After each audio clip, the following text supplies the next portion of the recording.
Hello, my name is Drew. I am a mathematics tutor here on Wyzant. I tutor a number of different topics, but today we're going to be looking at some geometry.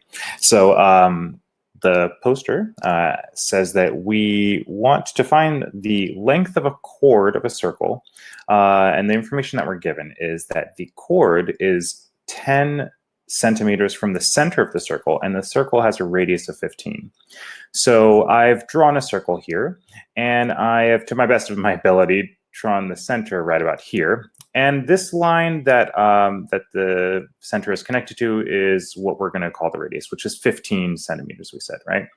And we're given that the radius is, or excuse me, that the chord is 10 centimeters away from the radius. So that means that this length here is 10 centimeters. So what we can do here is notice that we can draw a straight line from the center to this point right here.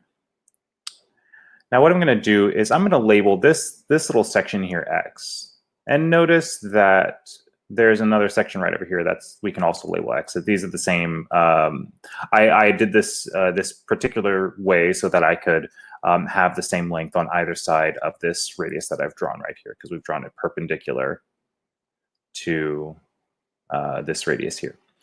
But also notice that this here, since it's going from the center to the end here, this is also a radius right here. So this is 15, because we're told that the radius is 15.